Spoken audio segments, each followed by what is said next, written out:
Hello and welcome to another episode of the show called One Step. Let's talk about the journey, the podcast where we deep dive into stories and experiences of entrepreneurs, business owners, and innovators from all walks of life. I'm your host, Joel Bennett, and today we have a truly enlightening episode. Now, Canada, known for its welcoming stance and diverse opportunities, has become a top destination for people around the globe seeking a new beginning. But navigating the intricate pathways of immigration can be both daunting and complex. Whether you are considering a move for a better career prospects, to reunite with your family, or to find a safe haven, understanding the legal landscape is absolutely crucial. In today's episode, Navigating the Pathway to Canada, Insights from an Immigration Consultant, we are joined by a seasoned expert in the field, Peter Ajang. With years of experience helping individuals and families, will share invaluable insights and practical advice for prospective immigrants. We will uncover the different immigration pathways, dispel common myths, and learn what it takes to submit a successful application. Whether you are thinking about immigrating or simply curious about the systems or how the system works, this episode promises to be packed with useful information and expert advice. So grab a cup of coffee if you have to, or whatever your adult beverages are. Sit back and join us as we explore the journey to Canada with Peter Ajang right here on the show called One Step. Let's talk about the journey.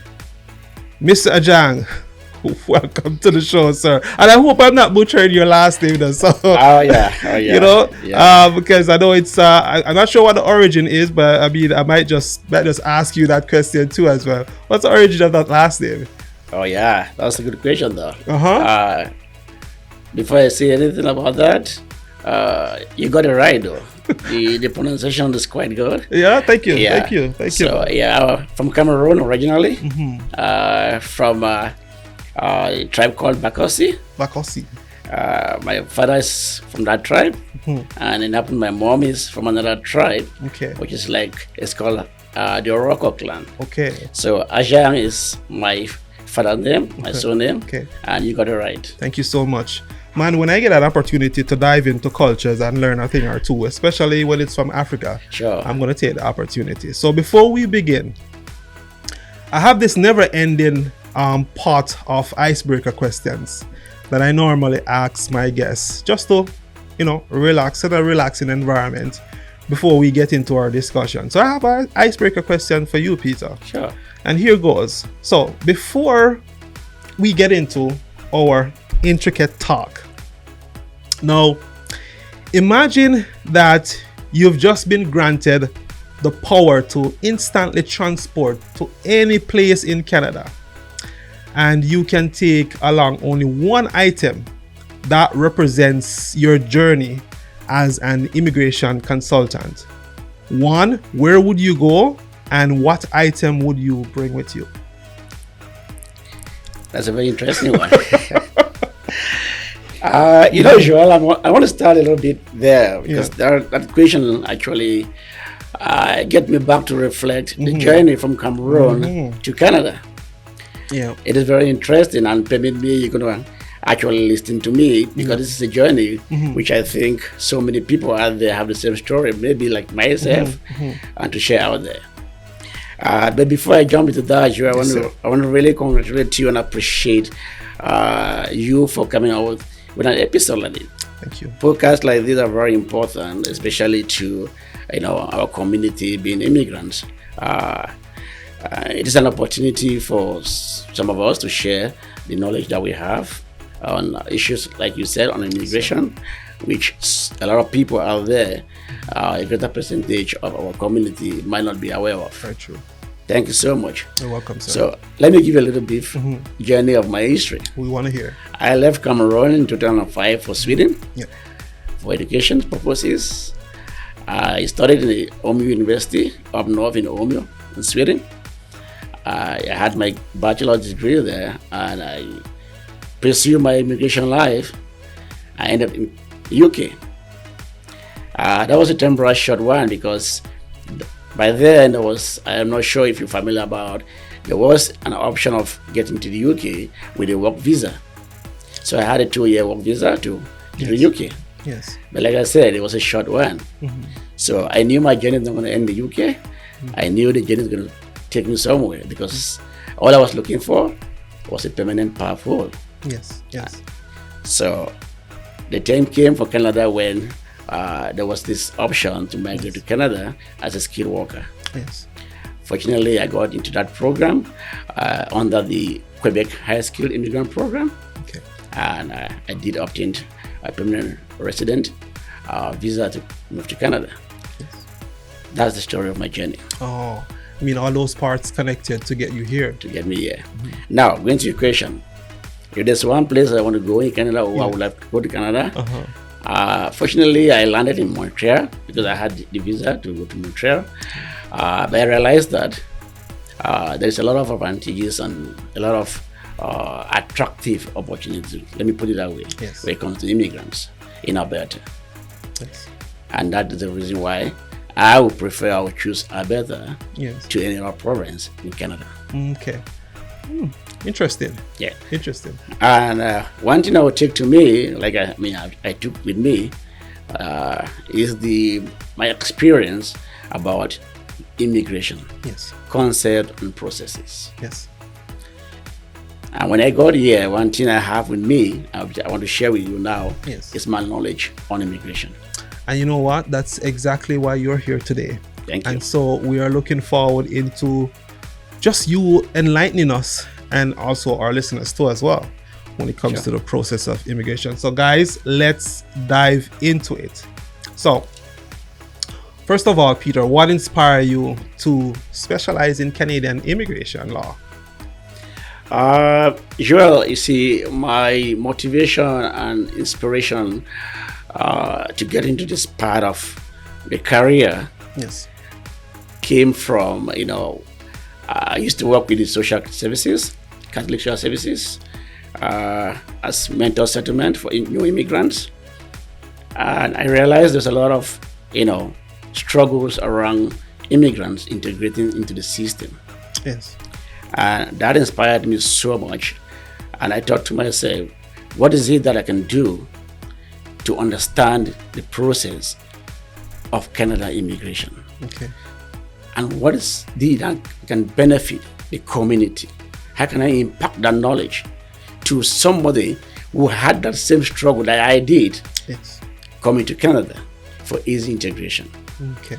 And that is what actually passioned me into immigration career, and which I can tell you today, I'm so much excited to be an immigration consultant. Well, I tell you what, Peter, I've heard so many stories of the various challenges that individuals have or had and still having to this day too as well. Sure. And so just like you, and it's not just about immigration, it's other aspect of transitioning from a foreign country or from your home country into Canada itself. So, I mean, your drive to becoming an immigration consultant, it's somewhat similar to my drive creating this platform. And anyone can find information on anything. So I can feel, I can empathize, and I do get the passion and the drive. And before I divert too far from the path that we are on, because I want to get into your knowledge into the era itself. So here's the first start-off question into your profession. What potential immigrants can expect during their first consultation with you as an immigration consultant? What should they expect?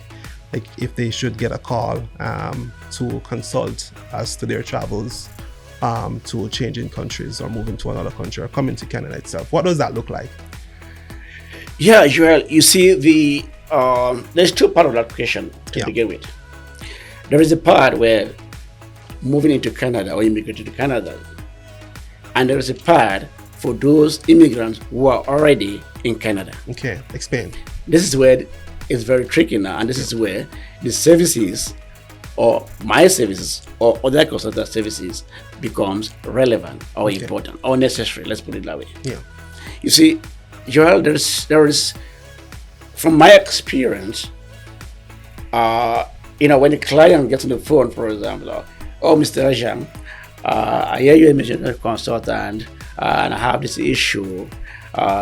Could you please advise on steps or, And the first thing I want to tell you is that every single client, the expectation is that their problem or their issue has a successful result. Okay. But I mean, when you look at the whole concept and process of immigration, there's no definite answer. Okay. I will tell you that for every single option of immigration. Okay. Take for example, somebody calls you and said, "Oh, Mr. Ajang, I want my sister in Africa or Cameroon, Burundi, whatever, to move to Canada. How can you do that?" I say, okay, you know what?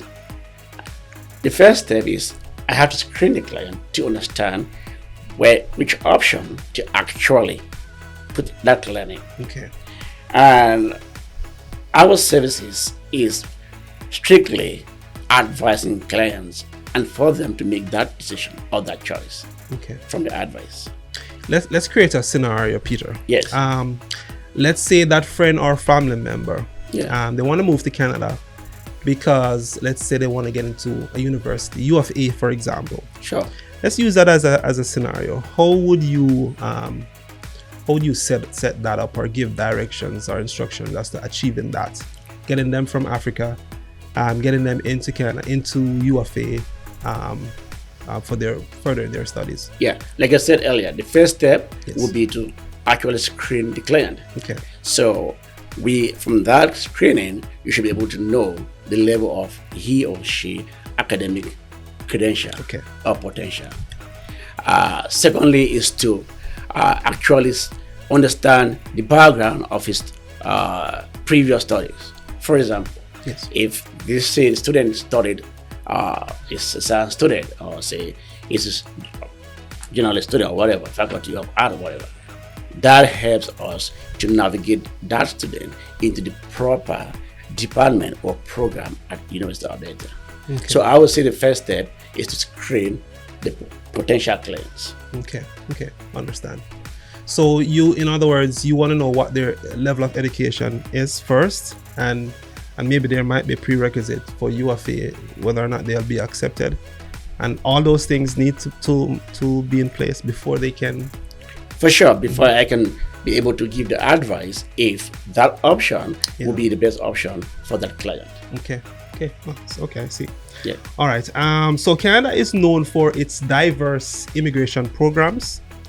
Can you walk us through some of the key pathways available to individuals looking to immigrate to Canada?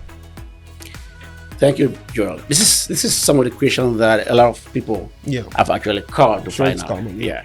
So there's so many options if we want to break them down.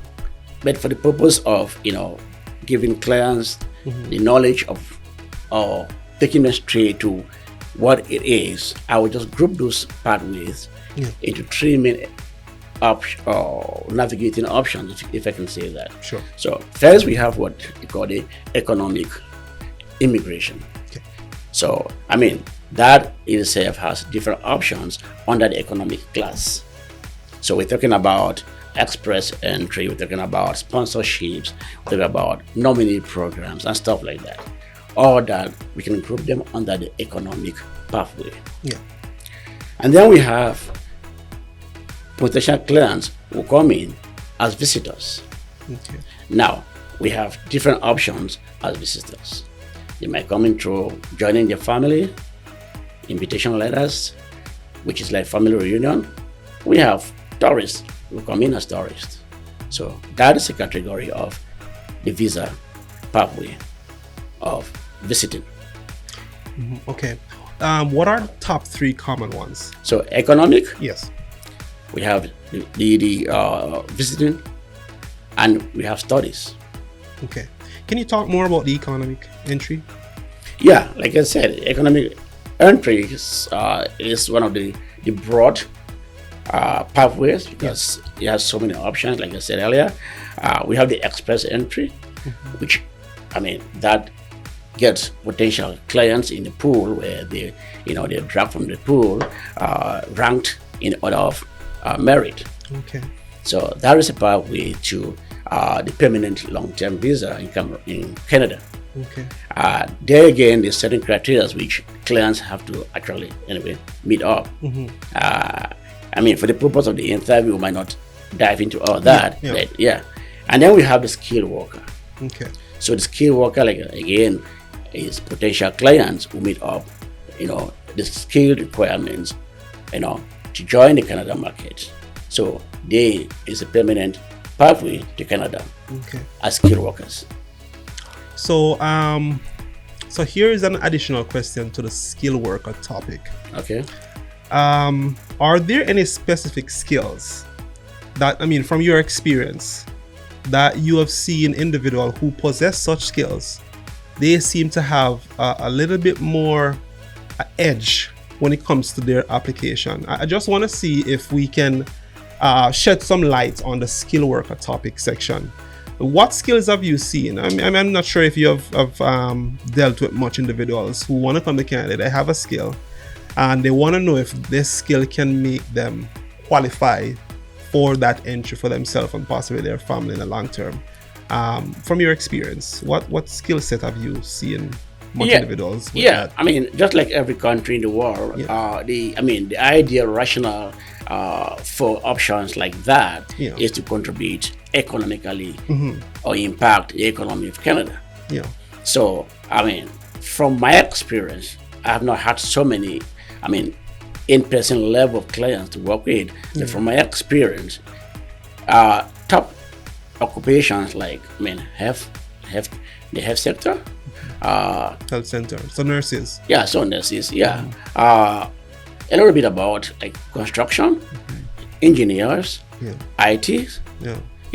Those are potential categories of, foreign skilled workers that the economy has much of an attractive impact on that. Okay. Currently, is the market still ripe for those entry individuals? Yeah, for sure. There's a lot of potential entry for, like I said, on those options of migration. Recently, I'm not sure if you heard about it or you're aware about it. The government had to emphasize a lot on like the health sectors. Countries were actually, brought, and regulations taken out from those countries to make it easy for immigrants from those countries in that particular sector to join the Canada government. Okay. A good example was in Africa is Nigeria, who had to be in that qualification of those countries. Okay, thanks for that, Peter. Yeah. Okay. So, are there any common myths about Canadian immigration? This question is. I want to hear your response because you're the professional, But are there? And if there are, I really want to find out details to those myths. The thing is, myth by definition, which I'm sure you understand, is false conception. Yes. And the truth is that a lot of people out there, especially the idea behind Canada immigration of recent is becoming booming. Like everybody wants to move here. And the myth is that it's like everything is easy once you get into Canada. But to be honest with you, my experience showing that is not true. Very, very much. That's not true. Yeah. So if you move to Canada, you won't get rich in a year. Oh my God. Is that what you're really saying? This is where the interesting question is. People move here and think, in about a year they should be, rolling really high. But that's not the case, though. That's not the case. Are there any others? A little bit of mine, like I said, traditionally, you understand, Canada has always worked around immigration as the backbone of the Canada society, or put it Canada economy, which is up to this day true about it. Okay. So stuff like that, it is true. Okay. Yeah. Okay. So let's clarify the difference between temporary and permanent residents, because as it might you'll be surprised how many individuals are truly not aware of the difference. Yeah. You see, there is a clear difference between those two class of temporary resident, like the word sound. Yeah. Legal foreigners were allowed to move into Canada, stay in Canada for a short period of time. Yes. On the other side, the permanent class of it is legal foreign nationals who will move to Canada for permanent, or let's say a long-term period of stay. Yeah. So they are permanent. Yes. So the difference here is that the short-term immigrants and they are long-term permanent immigrants. Let me ask you a top up to that question. What are permanent and temporary residents? What are the two privy to? And what I mean by that is, for example, can a temporary resident work or get a part-time job? Can they do that when they're here as temporary residents? And this is where it becomes so frustrating. When I see immigrants who come for example, on a short-term visit. Yeah.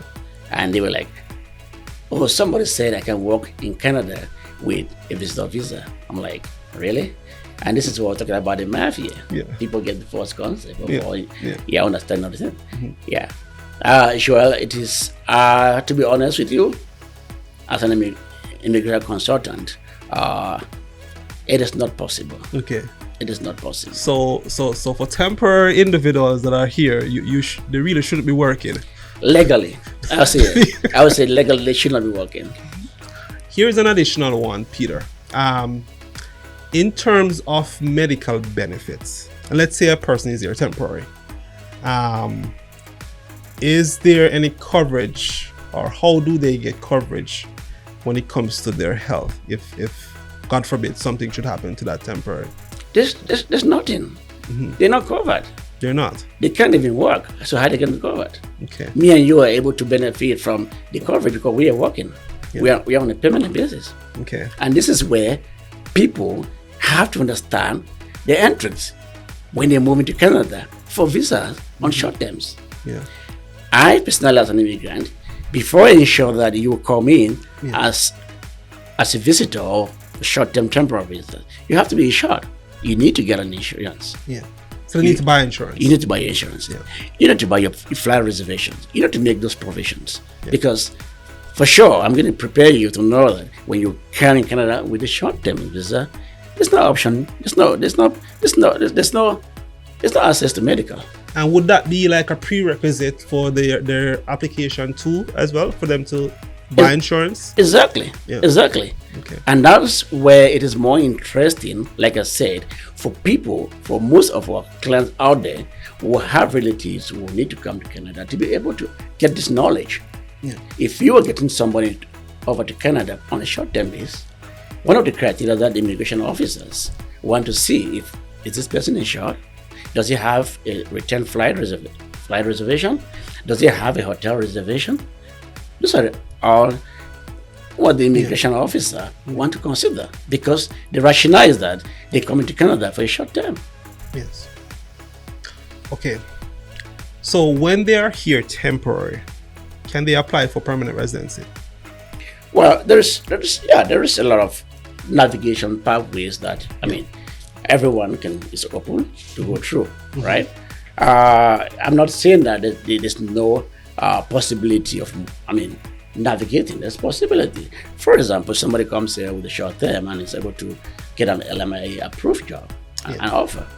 He's able to apply or pathway to permanent. Okay.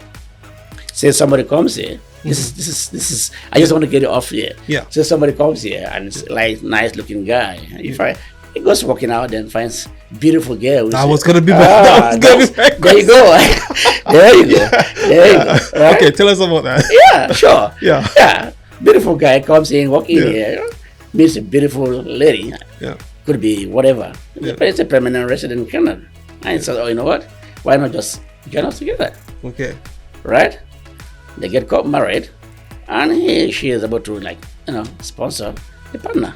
So if he or she gets married to that Canadian partner, but yet their visitation ends in a month, can they stay in Canada after that marriage is completed, or do they have to go back home? No, unfortunately, they have to launch the marriage in Canada, and he or she have to go back.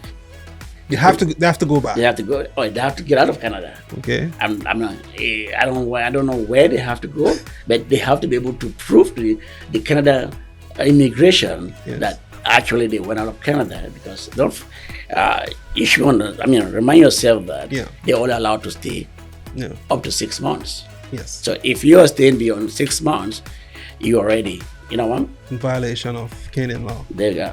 But for the ones, and I'm sorry I'm picking so much at this question, it's because it's really okay. important. Yeah, of course. If they decide to stay, because I'm pretty sure there might be individuals that after that wedding, they ain't going back home. If they decide to stay, how does the law view that? And what position is that person in? Are they setting themselves up to be deported, or they cannot be deported because they're not legally married to a Canadian citizen? What does that look like? Well, there's an option, to actually increase your time stay as like a visitor. Yeah. And this is where we talk about the extension of your stay, right? And they call what they call the visitor record. Yeah. So clients can actually apply for visitor record, which give them 19 more days, which is 3 months, to actually extend their stay in Canada. So say for example that is launched and there's only 1 month to the expiration of his time, he can actually apply for what they call the visitor record to give him a little bit of more time. During that process, maybe immigration will respond to the application. What is the wait time for that newly wedded individual for them to get legal status after that wedding or marriage? The thing is, this is very, very interesting. And this is a challenging scenario for everyone who happens to be an applicant, be it what options. On the website, it will clearly tell you 90 days, right? Okay. But this is practically, we are not saying that practically happens. It's going to be hard and fast. Okay. Yeah. It could be earlier than 90 days. It could be later than 90 days. And just like what I've seen in the US, does someone from Canadian agency come to make sure that those two individuals are living together? Yeah. There's a process. Yeah. Okay. Everywhere, that's what we call bad faith marriages. Yeah. And the system or the Canada Border officers, they are aware of the situation. Okay. Yeah, there is a possibility. Okay. Yeah. You understand the process of application, what documents that they require to apply to sponsor someone.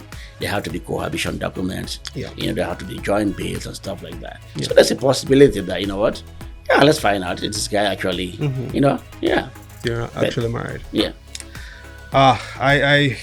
That's a lot of information. I know. It is. That's a lot. But thank you for that, though, Peter. Yes, all right. So the immigration process can be very, very daunting for many. What are some of the common challenges that individuals face when applying for Canadian immigration? Yeah. Some challenges which, could be really noticeable there. Some have language barriers. Okay. There is a lack of resources and information out there for a lot of people who are try to get into. There's settlement issues too. Like I said, when I was doing the job with the Catholic Services, I could understand the difficulties of actually settling in Canada. Yeah. But the government is doing every effort and is working really well for agencies and all the bodies that are out there to help new immigrants to settle, which I can tell you for sure it is really working well. You made reference to language barriers. So let's say someone is coming from a Spanish-speaking country. Are there things in place to assist that individual when they get here or while they're trying to apply to get in? Yeah, from my, I understand it's a lot of institutions or organizations that help, especially with translation of documents and stuff like that. Yeah, same thing here in Canada. We have a lot of institutions and bodies that do translation and all that. And there is this chance that people that happen to migrate in Canada who are a little bit low in English. Yeah. There's a lot of schools that they can enroll in, and which are all sponsored by by the government to help them out to catch up with the languages. Anything else you can remember or want to highlight in terms of challenges during the immigration process from your experience? Yeah, so it's a challenge too, financially too. Yeah, I know some clients struggle financially to catch up with immigration. To be honest with you, immigration is not cheap. It's not a cheap process. Okay. It's not a cheap process. So that could be a barrier as well. Yeah. Okay. Yeah. All right. Thank you, Peter. Can you highlight some of the top tips for a smooth immigration process and possibly common pitfalls to avoid? Yeah. Let me start here by saying that yes, there is a lot on the social media, especially when it comes to Canada immigration. The website itself is so facilitating and it's so easy to navigate around. To get understanding of whatever options of immigrating to Canada. Okay. So there is a very potential credit there. Yeah. The website itself is so good. Okay. And again, there are so many consultants out there on website and social media, that could be contacted as well. Okay. Yeah. Okay. Awesome. Yeah. So, well, we get into that later. Let's just hold that one for now. Can you share any anonymized case studies showcasing different client journeys, challenges faced and how they overcame them, or any success stories and what made them successful from your experience?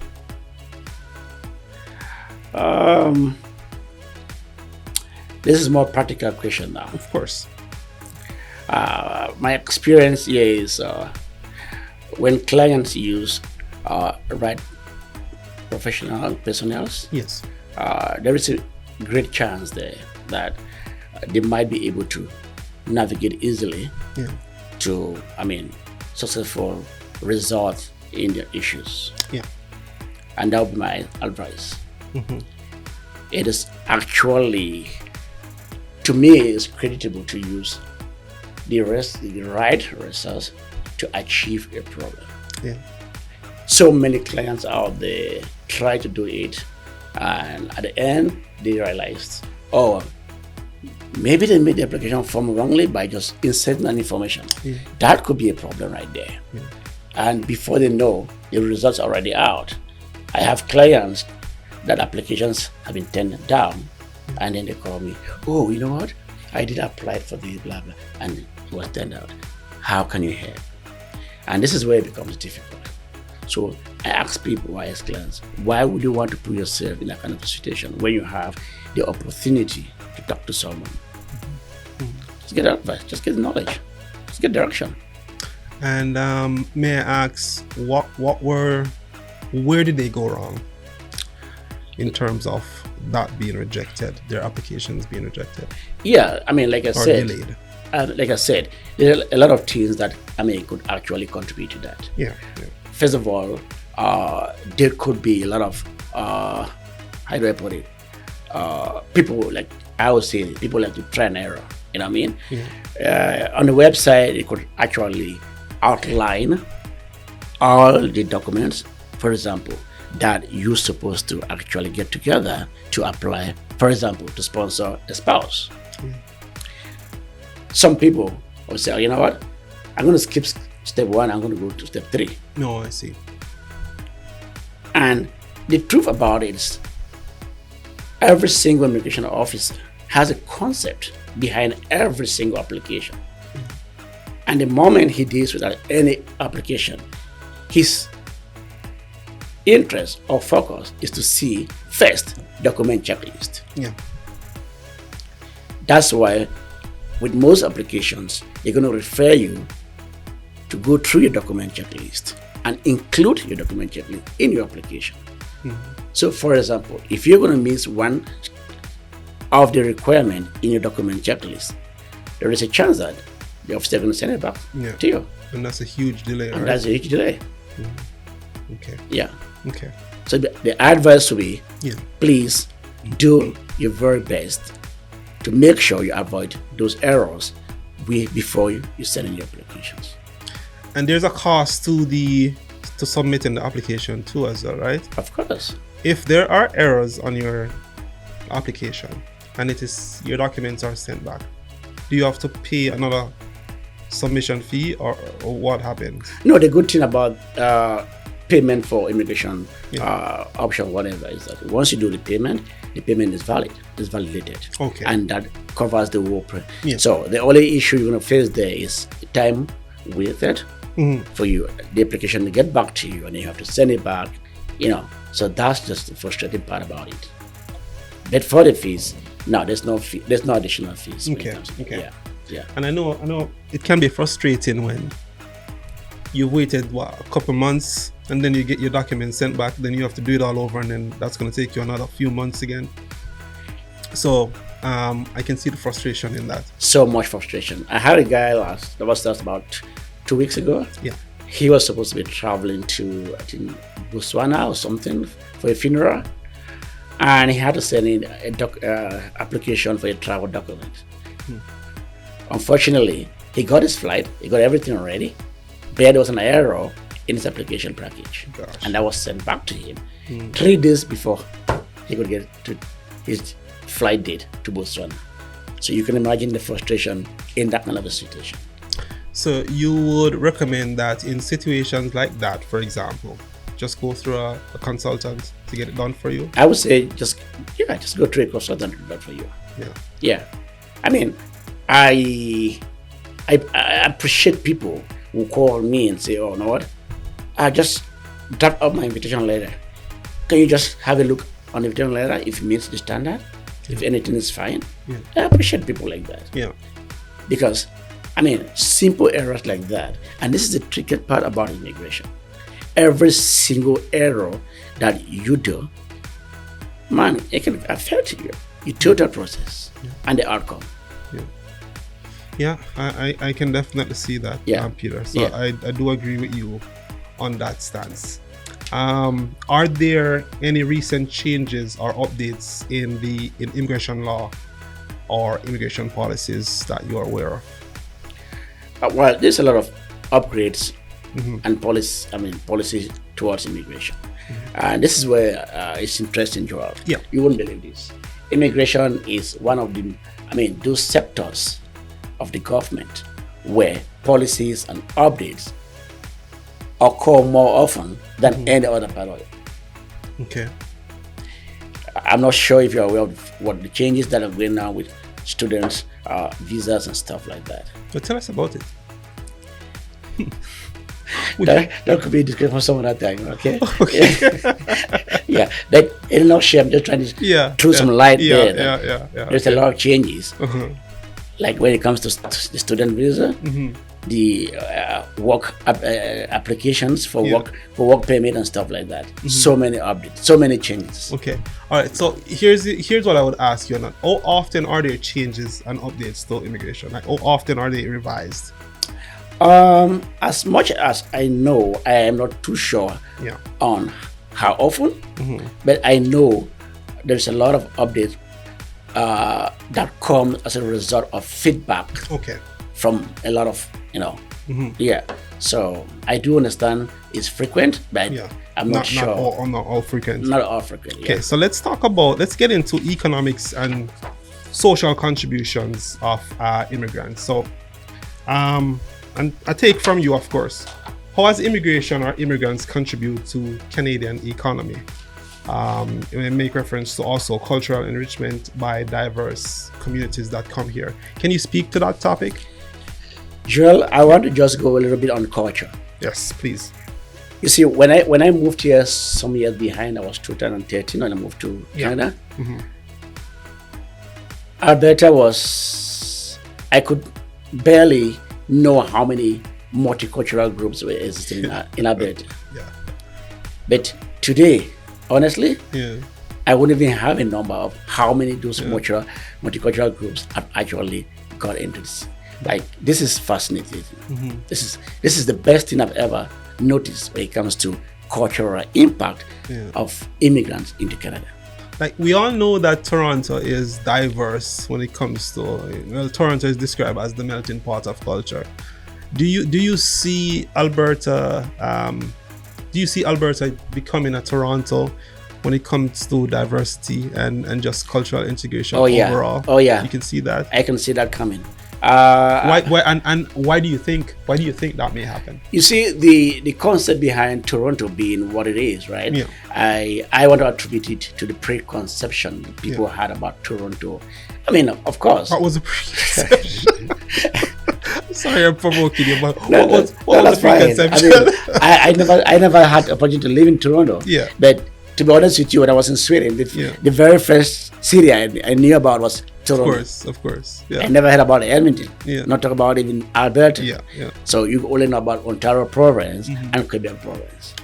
And I personally link that or connect that to the position that Toronto had in the early migration in Canada. Of course.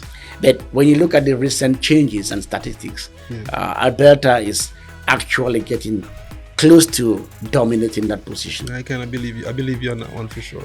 Do you know in 2023 there was a recent study, and almost this is factual. Almost 21% of Canada population now Alberta constituting 1% of that population, of immigrant population. Okay. So that would tell you the focus that Alberta is going to attain in down the road. So here's what I want to ask in that regards, Peter. What is so interesting? I mean, beneficial about Alberta? Why? You can think about the economic implications of attractions in Alberta. Low price for housing, low taxes, easy to navigate around. It is. Social system is quite interesting. So think about it. Every single immigrant, better paying jobs. Not really better paying jobs. Some paying jobs. That is a myth. I don't want to go there too, right? So, because some people have that concept. Oh, you move to Alberta. Oil and gas, whatever, right? But not everybody gets himself into the oil and gas. Right. So I mean, bad for the fact that, like I said, all those facilities that people have can actually outweigh those benefits from Toronto. I've recently had a lot of my friends moving from Toronto coming to Alberta. I've heard that too. And again, politics. What were their reasons? if you don't mind saying. All right, if you know, because I mean, data speaks to facts, right? Yeah. And so sometimes it's just I've heard the statement and I've heard multiple different responses as to why people individuals leave Toronto to come to. Well, I mean, I can go to personal. I mean, people are attracted differently, but in an overview of it, I mean, like I said, some of the economic reasons could be those potential attraction reasons why people moved here. Politically too, could be another reason people move here. But I am not a politician, unfortunately, and I don't want to speak about what it is in that sector. Alberta is known too for some of the, there's so much improvement with social integration right now in Alberta, like I said, the multicultural stuff that's coming up, so much of activities going around. And to be honest with you, there's some attraction sites in Alberta as well too. I've been around and I've seen so beautiful attraction sites in Alberta that can pull people through over here. But generally, the cost of living, it is one of those factors that you can look behind as the most attractive pull factor why people move to Alberta right now. Totally agree with you on that. So let's talk about challenges faced by immigrants in integrating into the Canadian society, because I'm sure that there are many. There's just so many. Again, like we said, people come here on short-term basis, and difficulties in finding jobs is one of those things that challenges people find. And some professionals who move here too, unfortunately, they have actually expressed, their frustration for not matching up, their careers or their credentials, to what they actually finally get into. Let's talk a little bit more about that, Peter, because I'm glad you brought that up. Yeah. So in other words, what you're trying to say is, let's say someone is moving from Africa. He has a degree in engineering. It's not recognized here, and he has to go back to school to get reassessed, reevaluated. Why is that? Why is that a thing though? Why is it that your qualifications from your home country, wherever that is not accepted here?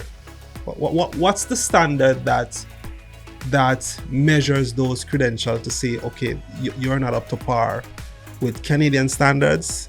Like, where does that separation comes from? I mean, if you from your knowledge and experience in the field, that is, why is it that Canada does not accept a nurse diploma or degree from Africa to their standards? Well, Joel, the thing is, it's unfortunate that, to be honest with you, we look more on the African side of it. But to be honest with you, it's not just Africa. I came from Sweden. My degree in Sweden was never ever evaluated equal. I had to apply for international credential until I had my degree accredited. It goes back to my question, though. So that's something I'm coming there. Sorry. And unfortunately, this is, I want to believe it is a fact that most of our universities back home, I tend to hold that responsible for most of our universities back home, because they don't actually, how do I say it? They don't actually make it feasible for the standard of the two educational systems to be met. Take for example, every single admission you're going to do in Canada, they're going to ask you, we need transcripts sent from your university back home. And unfortunately, most of these universities back home, they are not accredited in the same rank with the universities over here in Canada. And that is possible to be done? Yeah. I mean, it is possible when those universities are contacted. A majority of them, I mean, they do as much as sending over transcripts to those universities. But now the problem is, those courses, for example, might not be ranked in the same way like these courses over here. Okay, let me go back to your scenario that you mentioned about nurses, for example, from Africa.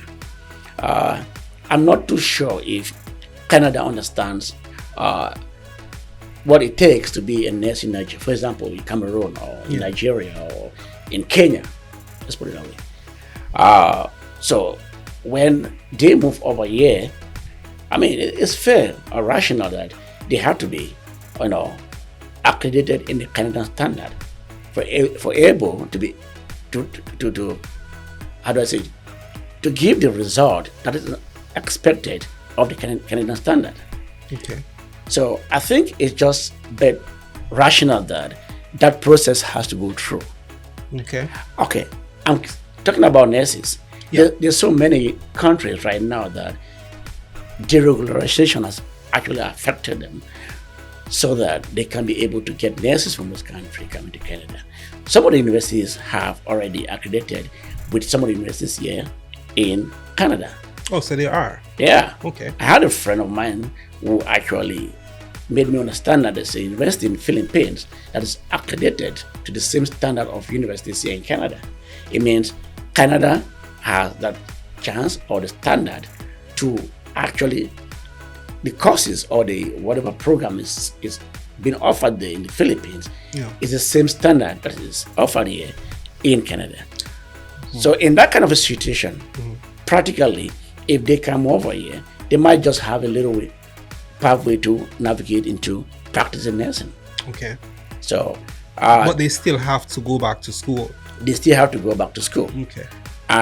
Some of them, you don't have to go back to school, but you might be forced or asked to write a board exam for accreditation. Yeah. Which is, to me, is very rational. So they do get credit for some courses. They do, but not for others. But not for others, not for everything. Yeah. Okay. And like I said, if that kind of situation comes up or scenario comes up where the individual has to maybe take the board exams, there is a lot of preparation and resources to those individuals to get ready for those board exams. Okay. Which is, fair enough. So there are some benefits, but not 100%. So in other words, a doctor from, we're using Africa because, we're not saying it's just Africa. A doctor from Africa, it's not like he would have to do back over all his schooling when moving to Canada, coming to Canada. But there are some aspects of his studies that he will have to get reassessed on. Yeah, sure. That's exactly what. That is the advantage that those assessments could help elevate. Instead of doing the whole program from scratch, you might have the opportunity to start the program a little bit above where you're supposed to start. Okay. Yeah. Okay. Any other challenges that you want to speak to or speak of, Peter? Challenges again. We can look at settling. Yeah. For example, people migrate with families to Canada. Hmm. There is a challenge here because with the population, say for 3 or 4 families that just moved to Canada, there has to be that enough resource for them to have the children to school. Mm-hmm. There have to be that challenge yet. There have to be income coming to that family to be able to meet up with the cost of living. Yeah. In most cases, they might have some support from the government, but in most cases, those support cannot be sufficient to meet up with the need for the family, especially the size of the family. Mm-hmm. So that could be another challenge right there. Do you have any suggestions for a scenario like that that you would give a newcomer or new family to Canada? As a consultant, do you have any suggestions that you would give to that family in order to make the transition a little bit smoother, somewhat less stressful?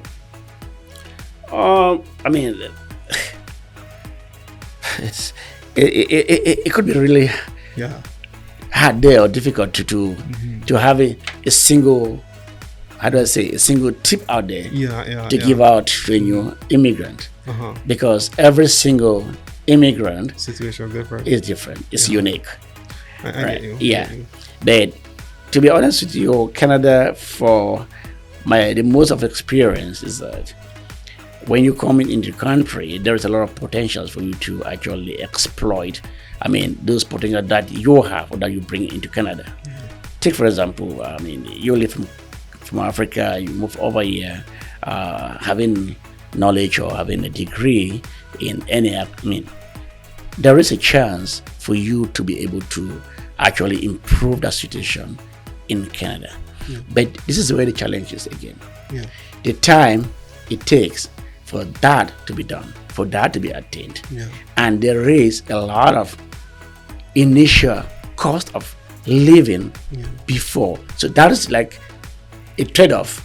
So are you going to be able to trade off your family to be able to go back to school, for example, to pick up a career? And this is where I see a big challenge with most immigrants, because you have a situation where you have to make your family live, and at the same time you're thinking, oh, maybe I have to go back to school to improve my skills, to land me to a career job. But that time is a problem there. The trade-off is so costly. And at the end of the day, to be honest, most immigrants would not want to trade off that cost. And that is challenging. Yeah, because so I'm thinking about all of what you just said, Peter. So a smart move or a smarter move would be to, what are you saying? Maybe come first, get set up, then bring your family over after? You know what? I normally recommend that to most of my clients, especially those that have the opportunity to come here under the permanent resident pathway. I suggest a lot of come in, get settled, move your family over. Because it's challenging. For example, those early family move into Canada to be able to catch up, like I said, with everything that it takes to get yourself integrated. For me, it's like something have to give in some regards, because you can't have your cake and eat it too. Meaning, like, it's hard to come here with your family and get settled in at the same time. Exactly. If the support system is not there, that is, economically and otherwise. Let's pivot here, Peter. Let's look at this article written by Ivan Tago. How to make it easier for international students to get jobs after graduation. And this is the title of our article right here. And this was August 8, 2024, very recent. And let's get into it. Now, Canada hosted a record number of international students in 2023. More than 1 million students were enrolled in approved programs at a college or university. Immigration, Citizenship and Refugee Canada, IRCC, data showed a 29% increase from 2022. According to the Conference Board of Canada, international students are an integral part of Canada's labor force, but after graduation, they have poorer economic outcomes than Canadian-born students. The board explored what was needed to improve international students' study-to-work transition. It called international students an ideal source of skilled talent given their Canadian education and official language skills. But it said, we aren't making the most of international students' potential. After graduation, they earn less than Canadian citizens, and many only part-time. So 1, after graduation, it's hard to get jobs. 2, when they get jobs, they're not properly paid. So it's like a double whammy for international students here in Canada. I just want your thoughts on this article in terms of why is it that international students, why is it so difficult for them to be supported in that department when it comes to jobs? And I know this is a tough one for you, Peter. And why, when they get jobs, they're paid less? You're on the spot, Peter. Sure, you know what? The second part of that question is what actually is very interesting, because, you know what? It is a difficult one there to actually, Just your thoughts. Yeah, I know. You know, the author of that article he's been writing a lot about international students and stuff like that. He has a lot of articles on that. The first part of the question, I want to believe that In my thoughts, though, this is just my thoughts. Of course, your opinions. It could be experience. I could, given the fact that international students, they come here first, and what they do is they do the theoretical part of it. Let's put it that way, the academic part of it. Upon graduation, some of them have no experience, practical experience, in a very short run. They might get that in a long run, which is fair. But in the very first short period when they graduate, there is no experience there of the students. It is not something that is actually a discredit for the students, but it's just the fact that the labor market is not a functional link between the universities and the job market. So employers have their own requirements that they might be looking at potential employees to get them hired. Let's say, for example, this student is from Africa. Let's look at Africa. And he comes into the University of A, and he goes into an engineering program. Let's say petrochemical engineer, for example, and he graduates after a number of academic years, and he has a resume that shows that he has studied in U of A and just graduated. But in that resume, unfortunately, it doesn't mention the number of years that he has experience, and that resume goes out there to the various companies hiring engineers. It is sometimes a hard call for those employers to get them hired if the position that is actually there need an experience of an engineer. So I want to believe that those students could accept the reality that they're going to start at an intermediate level. They could start from an intermediate level and then move all the way up the ladder. And that could be an answer to your second part of the question: why are they paid less? So if you, for example, get hired by a company that is already hiring practical experienced engineers, and you just graduated from school, and they give you the position of an intermediate engineer, obviously you're going to be paid less. You're going to be paid less. But what about the fact, Peter, that other Canadian-born students are getting those jobs and probably getting properly compensated for that job too as well?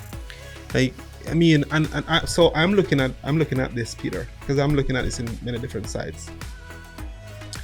Those Canadian students, born students, they're the same age, possibly, as the immigrant students, and so I'm just thinking, because I could see where they might have experiences if they're older, maybe they were working in the field before, but I'm just looking at a level playground where it's the same age group for the immigrant students and the Canadian born students.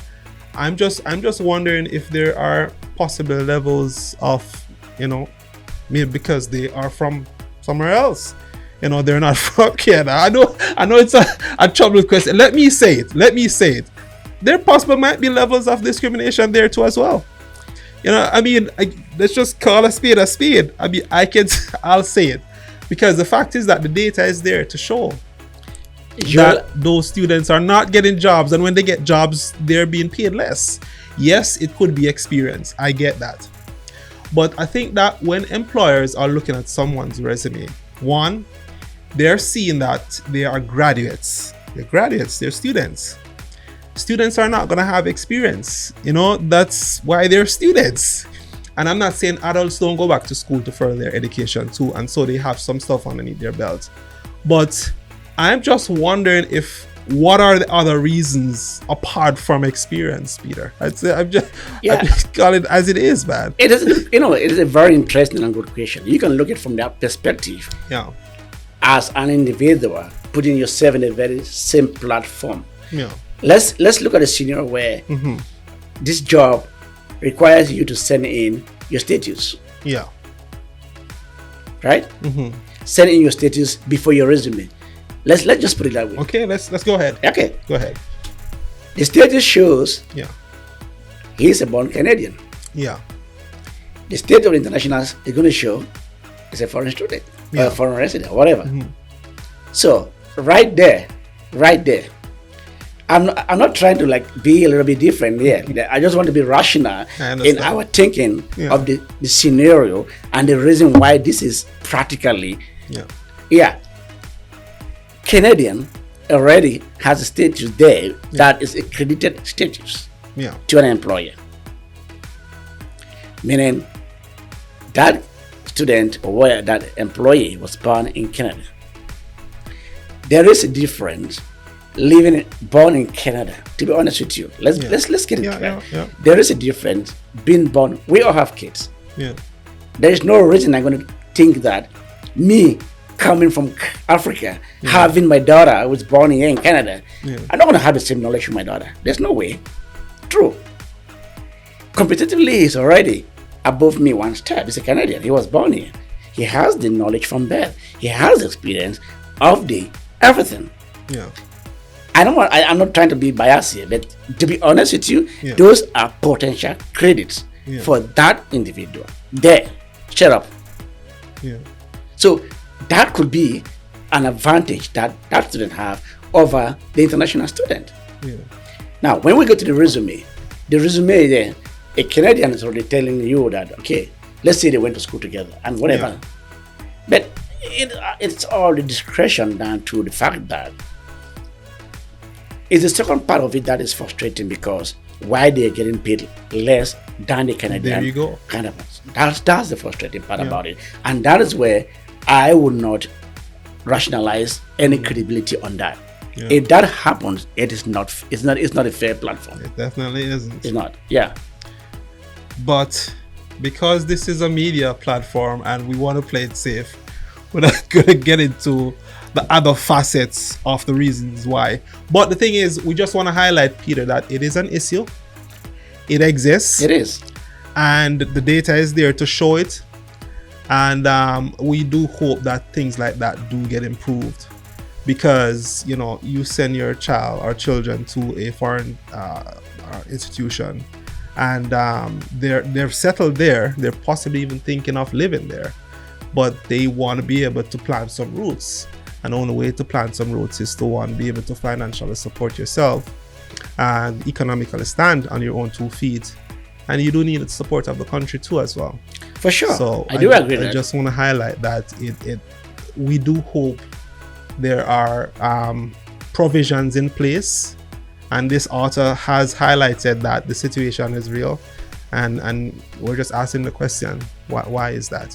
And that's the reason why we have a lot of these articles coming up, addressing issues like that. Because the truth about it is the cost even involved in international students to go through this program. Oh my God, man. School fees? Exactly. Oh. And then when they graduate, you're not able to have these jobs. And the thing is, when they graduate too, even after graduation with the qualification that they studied, meaning they finished with a bachelor's or a diploma in something, and most of the time those individuals, they're not even working in that field because they can't get a job. And that is the other reason why, you see, we recently a lot of articles or suggestions are going toward the direction. Why will Canada expect international students to make up a greater portion of the student population in Canada? And after going through all this, at the end of the day, they can actually fit themselves, not even having a job, but they can actually fit themselves into the system comfortably. It's a big question there, and that is the reason why people, or most of the articles that you're going to read right now on student graduation or student articles, is pointing towards this direction. Unfortunately, and again, I mean, I hate to be beating a dead horse, but it's almost that the system is forcing you down and not necessarily lifting you up. Because if you graduate as an engineer, you can't get an engineering job. I mean, they're sending you to go work at maybe a lower tier job. And I don't want to call any company's name to say it's a lower tier, but that's what it is. It's like the society, the provinces, it's like there's a systematic structure where you can't pass. You're prevented from passing or excelling. And unfortunately, it's sad to say it, because if immigrants are a major contributor to the economy, why is it that they're being held back in this regards? Because that's literally what it looks like. Anyway, you're very correct. You understand what I'm saying? No, you have a point there, and I agree there's a wall. There's a wall there to prevent you from going. I agree with you, Joel. And there is no reason why the world cannot be a global village or a small village. Exactly. Because there is no advantage of skills from somebody immigrating from whatever over somebody who's in Canada. There's no. An engineer is an engineer. Every method, that the process of becoming an engineer is going to be the same. In those universities, they don't teach Canadian students different from international students. Unfortunately, everything is done at the same level.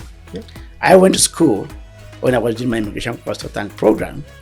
We had the same lessons, everything with Canadian students. And I agree with you. There's no reason why I should feel like I have a disadvantage of getting the level that a Canadian student that we all study together should get. I'll throw this in, Peter, because I do have a few friends from Nigeria, and I think Nigerians are some of the most overly educated individuals. And coming here with their degrees and masters, it's sad to know that they're not even getting the opportunity to use those skill sets or working in the studies that are the fields that they were educated in, because their qualifications are not Canadians. And yes, for the most part, some of us do go back to school because, we're driven individuals who want more. Sure. And so, but look at this too, Peter, because time is against us all, right? You come here at a certain age. I don't want to age discriminate, so I'm going to say a certain age. And you have already spent 8 years in university with your masters, and you come here. Now imagine you spent 8 years to get where you're at right now. And then Canada is telling you that you need to go back to school for another 2 to 3 years, maybe even 4. And your age is X. Now, can you imagine what situation does that force you in? And worse, if you're married with children, if you have a family. And it's difficult to now go back to school, support your family and yourself. So it feels like it's designed to hold you back, because if I'm supposed to choose between my education and my family, and first of all, if you have a wife over here saying that, hey, we have bills to pay and the kids need food to eat, what do you think? Which decent man or family man, you think he's going to choose his education over his family? He's not. And so now he has to go find a job that has nothing to do with what he's qualified for, because he has responsibility. So the system is set up to keep you at a tier where you can't move. It's a fact. It is. And it's a frustrating one too. So I would say for my listeners, and by the way, listeners, please hit the like, subscribe. We need your help to build this platform, because Peter is here offering absolute vital, crucial, important information on the Canadian immigration system. And we just ask you to just hit that button. So back to what I'm saying, Peter. You get my point, right? Joel, I get your point, and that's why in the very beginning I had to appreciate the fact that you can come up with a concept like this. It's needed to have us come in, and I want to give credit to, I know you got my number from the platform. Oh yeah. That is That is an incredible idea. The guy who came up with Think meetups. Oh man! Shout out to it's Lavar, right? Lavar. Shout out to Lavar and all Think Meetup members. I appreciate you guys because Peter is here as a result of those that environment being set up, and truly it's serving its purpose. It's serving its purpose. Yeah. I have sometimes when I read all those messages, people are requesting for services, and the responses that we get from there. Yeah. Honestly, I start sometimes like reflect on why, if we had this 10 years down the lane, where we will be at this time. It's a community. It's a community. Yeah. And that is the reason why I have given credit to Lava. Yeah. If we have to work together, and this is what I wanted to come directly to you to let you know that it is getting not the same level that it used to be. Yeah. It is getting better, more professional, more efficient with our platforms like this. Yeah. And think about what you've been saying from day one, Peter. When families move here without the support, that contributes to the hardship of planting roots, getting set up, making connections, and get the support where needed. And now we are building communities. It's what Think Meetups is doing, and it's what this platform is for, that people can come and get the help that they need. And this is why it's very important that people like you have to take back our recommendations, suggestions from the community. I don't know where you're going to take this interview to, but honestly, the more we get these conversations and the more we get this reflect on the situation, that especially what this concept that we have, immigration, because this is like the bone of the Canadian. I would say I want to think about immigration over the years, as compared to immigration right now in Canada. You won't believe this. This is an article, or this is something that came from the US news site. It was projected that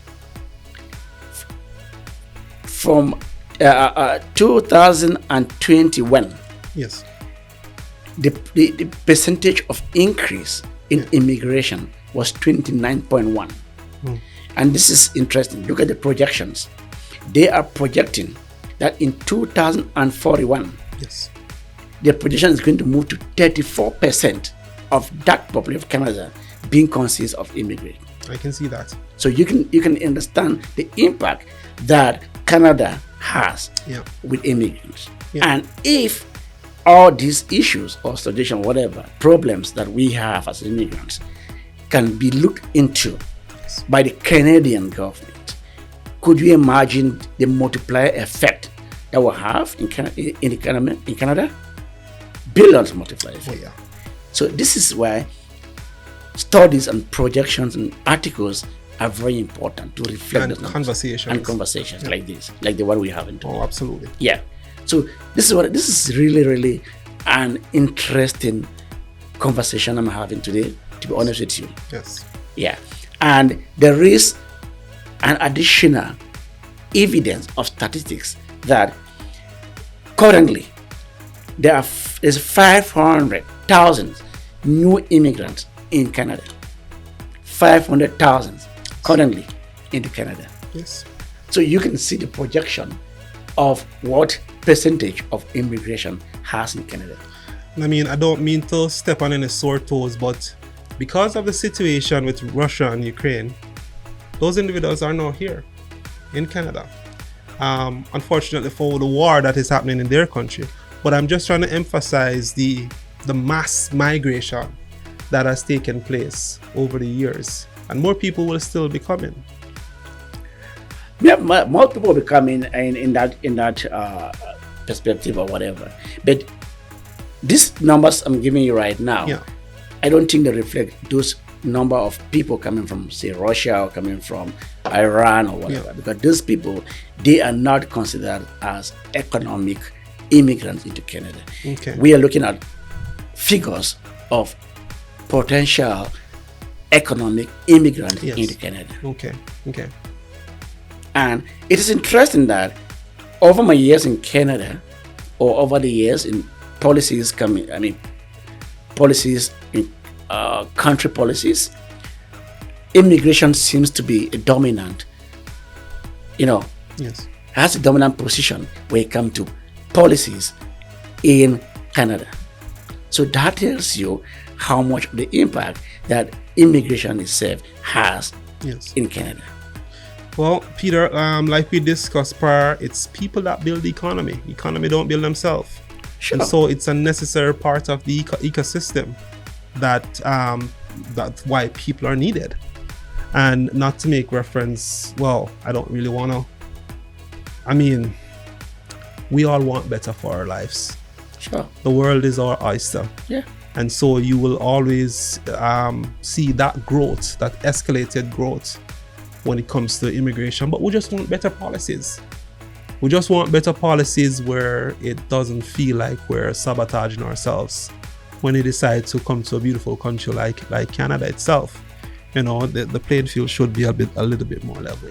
That should speak for you. Exactly. It has to be a motivation for immigrants, to get into that position, get into those careers that can impact, the system that we live in. I mean, think about it. Me and you at our age right now, we're not going to have any impact. Hey, I'm forever young. What are you talking about? No, I'm going to be young too. Let's look about to be very critical here now. Now we're looking at practical examples of what is going to happen. Yeah, you're already, struggling to establish yourself in Canada and whatever. Oh yeah. It's your home.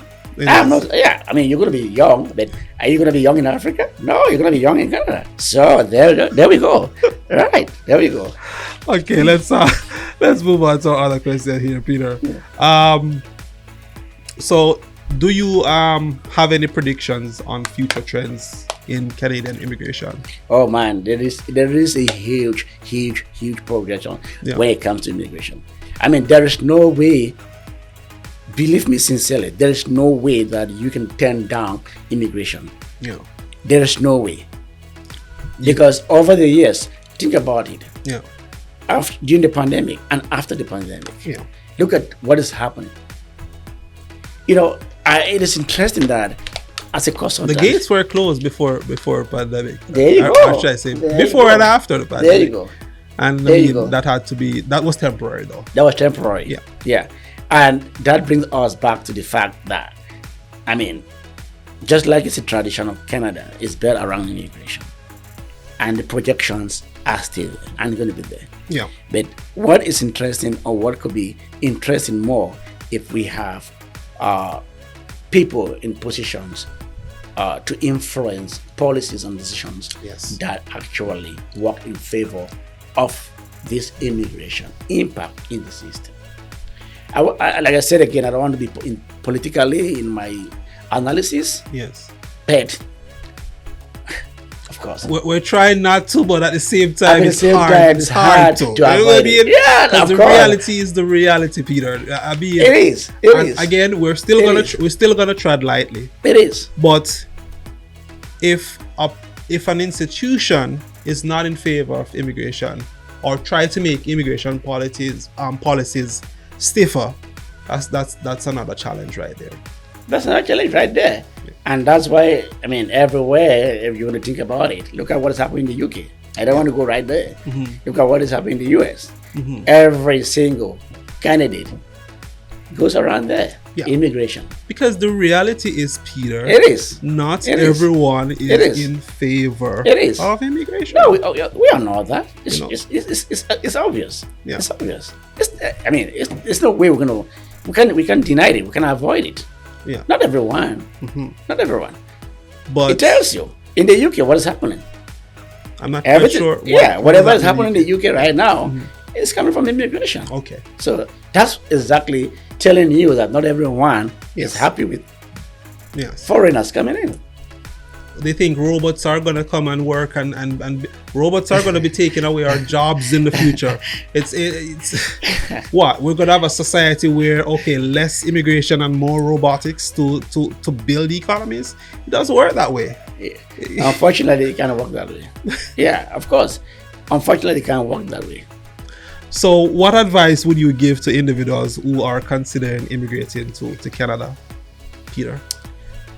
Joel, to be honest with you, it is the truth. Yes. And truth has to be said in every aspect. Yes, give us the truth, Peter. Yeah.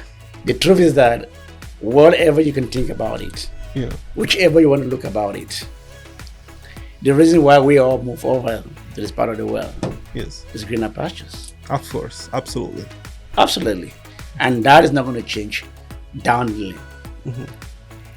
So my advice or my recommendation, I'm not going to say that it is not a good decision to move. It is a good decision to move. Yes. It's a decision to move. But when we move here, how smart do you want to, consider what the various ways or how you can actually, build a profile that can have an impact to a good and comfortable life that we all come here to look after. So in other words, weigh the pros and the cons. We had pros and the cons.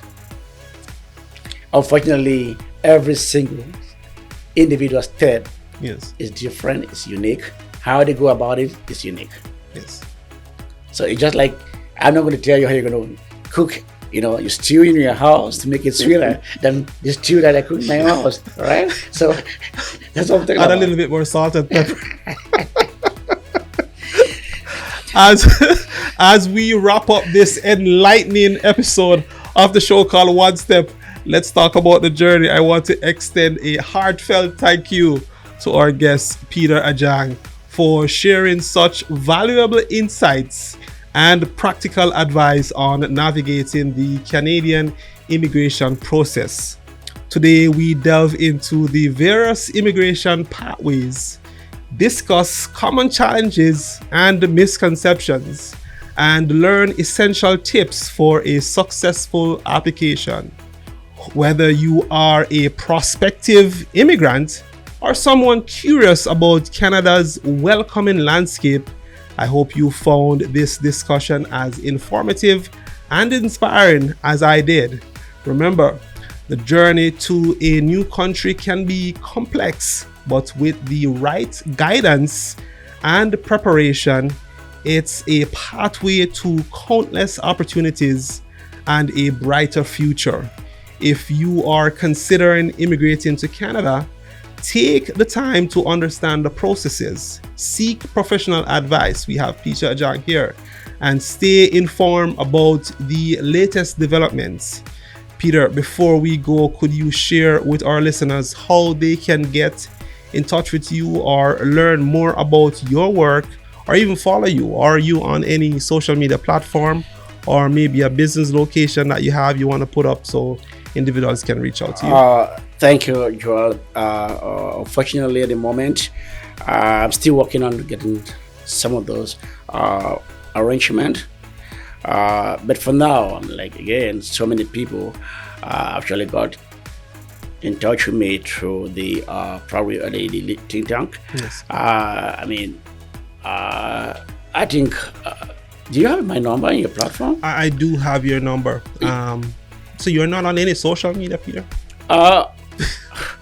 Well, I'm on Facebook. You hide it. I'm on Facebook. I'm on WhatsApp. They can follow me on WhatsApp. Are you on Facebook as Peter Ajang? Peter Ajang. Yeah, they can follow me on Facebook. Yeah. There are other social forms that I'm. This part of it I've not told you. Yes. I have been so much involved with the community. Yes. Unfortunately, the Cameroon community.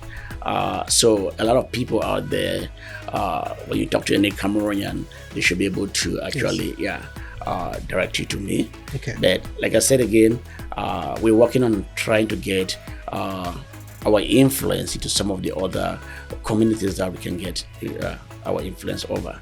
But like I said again, I have my social business card, which is individually I can share. Yes. Platform-wise or office-wise, that is coming shortly. Okay. Yeah. There you have it, guys. We ask you to hit the like, subscribe, share this platform for us, share the show for us. And thank you all for joining us. You all have an amazing evening. Thanks again, Peter, for coming by. You all take care. Thank Goodbye. you. Thank you, Joel.